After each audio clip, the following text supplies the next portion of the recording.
Like, this for me is signed, sealed, delivered. Like, this is what I'm supposed to do. And so in writing this book, so I had been seeing you at the start of writing the book.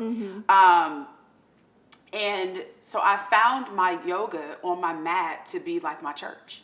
And I say that to people all the time. And they're like, oh my God, that's blasphemous, you know. But I'm like, no, you guys don't understand what yoga truly is about.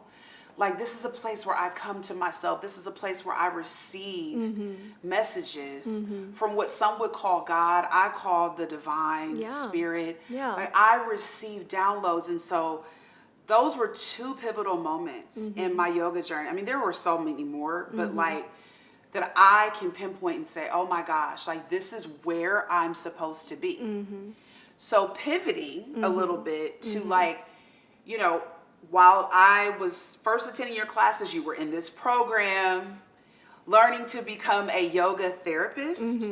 And so for those of people who are not familiar with yoga therapy and what that means, can you explain that to us? Sure. Yoga therapy, I mean, the foundation of it is the same as like your traditional yoga class, right? It's yoga. It's the yoga practices. There are asanas. The toolbox is a little bigger than what we do in a traditional yoga class because there are more energetic movements. There are a lot of like ancient kriyas, breathing practices, breath-centered movements that come into play that I feel like maybe got lost in translation because now the modern yoga became very rigid and like, oh, this is vinyasa and this is yin and this is relaxation and this is power. So there wasn't place left for all these other aspects of yoga that were very much a part of yoga from the get-go. So I think yoga therapy brings everything together. It's basically using yoga as a therapeutic tool. So if you're using yoga as a therapeutic tool, it means you're helping resolve something, right? Because that's what therapeutic is. Like, there is a condition or an issue or a symptom that you want to feel recovered from, and that's what therapy does. So yoga just looks at yoga therapy looks at the person as a whole first, understands the client, the person at a deeper level through all the layers, your physical layer, your energetic layer, your emotional layer, your mental layer, your spiritual layer. It looks at you holistically and then finds that the condition that, for example, let's say it's anxiety, right? Like you want to try yoga therapy for anxiety. Then it looks at how anxiety is manifesting in all of these layers, and then which practices will help you overcome the anxiety or come back to this balanced state, because every person will respond to different practices very differently.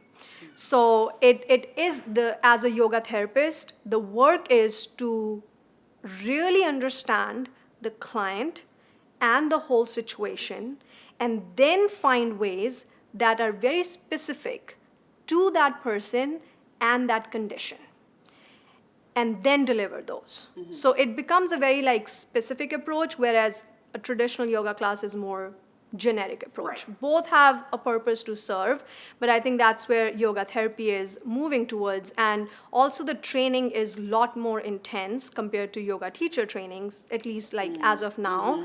Yoga therapy programs are almost like master programs, where you're doing like 2 years of studying. You study all 7 systems of your body. So that's why for me it felt like very natural to move towards that, because I'm a dentist, and that comes with the territory, and I was missing a little bit of that. So I moved into yoga therapy to fulfill that part of me as well. But you study all the systems, you study all the contraindications for every single condition. So you can apply yoga therapy for not just anxiety, stress, fear, but also for digestive issues, autoimmune disorders, nervous system disorders. There's yoga therapy for Parkinson's. There's yoga therapy for Alzheimer's. I'm not saying it'll fix it, but it helps you manage symptoms in a much more tangible way, because the answers that medical science doesn't have, yoga therapy is, I think, almost solving them slowly. It's not there yet. But in Europe, that's where I did my training from. A lot of my trainers work in the hospitals as a team of the medical, like the whole team, part of that whole medical team, and help clients like, maybe it's people with early onset dementia or Alzheimer's or respiratory illnesses or skin disorders. Yeah, so they are a lot ahead. Yoga therapy help with cancer patients. Really? Yeah, like just managing those symptoms, exhaustion, People going depletion, through chemo. people going through chemo, how to prepare yourself to go through chemo, what practices can you do while you're getting the treatments, after the treatments, and all of that. So it's wild. It's a huge scope, and we are, I think, just scratching the surface. And that's, I think, what excites me. Because I'm like, it's new. We are all going to figure it out together. So I mean, it's amazing that, but I can't say that I'm surprised. Mm-hmm. I mean, just in like the 2 short years that I've committed myself to the practice. Mm-hmm. The changes, and don't get me wrong, like I do other things too. Yes. Right? Yes. So it's not just show up on my mat and, do these poses in like flow or a power yoga or something like that. Yes. There are other things that I do, but I will say that yoga actually was my starting point. Mm-hmm. It actually, like the traditional yoga class with you and then some other teachers was actually the traditional starting point that I started at. And then it just opened me up to other possibilities, to other healing modalities. And so I feel like it is so encouraging, especially with somebody like me that's in the mental health advocacy space, for people to understand that, it's accessible, right? And like you too can benefit from even just the basic things. Just the basic thing. Just the asana practice. Like if you don't believe in this channeling and all that, you don't have to. Right. Just doing the asana practice itself will do wonders for you that nothing else outside can touch. And that's my quest. Like I don't have the answers yet, but I started with yoga because of my mental well-being as well. I mean, I stumbled upon my first class. I was at a very low phase in my life, panic attacks, palpitations, mentally not feeling strong, and I tried everything else. Not that I tried yoga looking for something to happen, but I just stumbled upon yoga. And I did a class because someone was like, do you want to try it? I said, sure. Always happens that way.